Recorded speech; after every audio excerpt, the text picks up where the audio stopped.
सतयुग के राजतंत्र की विशेषता। बाबा सतयुग में राजा माना कैसे? राजा माने कैसे? यहाँ के संगम युग पर जैसे पुरुषार्थ किया है, जैसा पुरुषार्थ किया है, वैसे वहां राजा बनते हैं। वहां तो पारिवारिक व्यवस्था पक्की होती है या राजाई का अहंकार होता है। वहां पारिवारिक व्यवस्था है, वसुधैव कुटुंबकम। जैसे परिवार में बाप होता है, वो बाप भी कहता है मेरा कारखाना, मेरी दुकान, और बच्चा भी कहता है मेरा कारखाना, मेरी दुकान। ऐसे ही वहां यथा राजा तथा प्रजा उस फखुर में रहती है। जो राजाएं होते हैं वो प्रजा की ऐसे पालना करते हैं जैसे अपने पेट का पैदा हुआ बच्चा हो।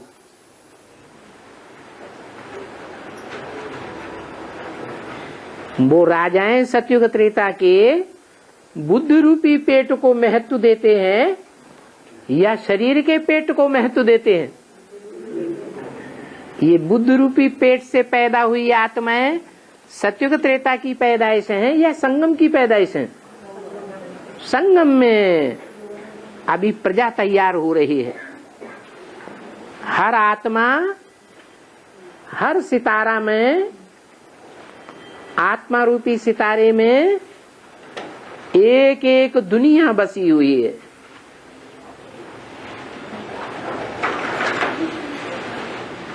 हर आत्मा अभी संगम में जितनी आत्माओं से संपर्क, संसर्ग, संबंध जोड़ती है वो 84 जन्मों में प्रत्यक्ष होता रहता है।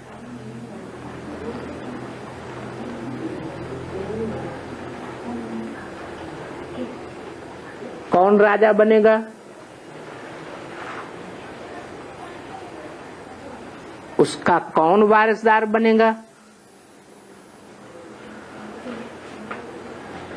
उस राजा की रानी कौन बनेगी 21 जन्मों में?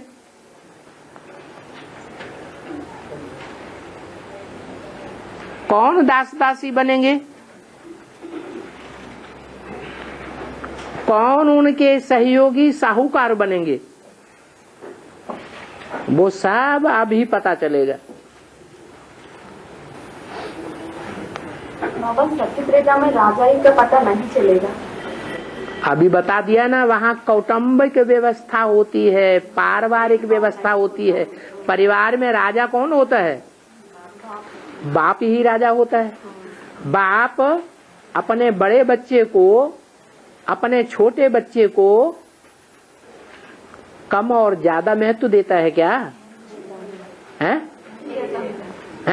देता है बाबा, बराबर महत्व देता है ना।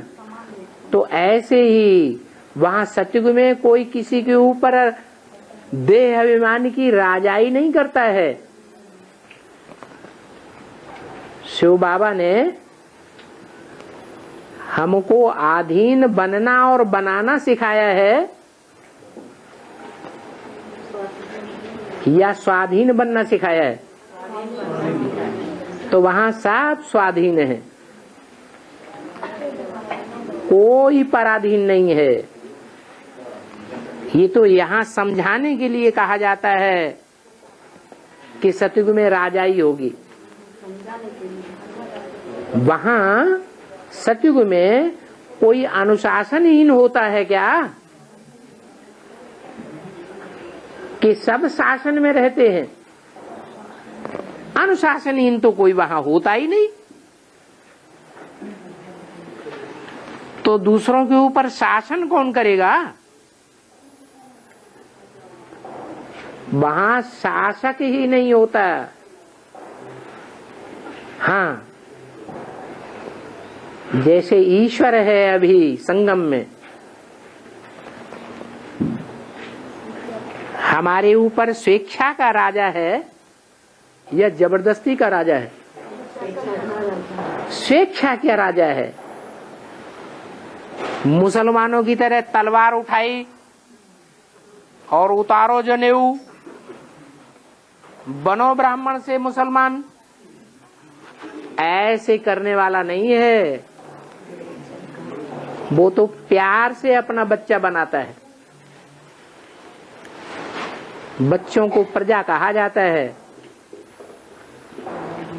तो वहां प्यार की राजाई है, आत्मिक स्थिति की राजाई है। वहां कोई किसी के ऊपर जबरदस्ती का शासन नहीं करता।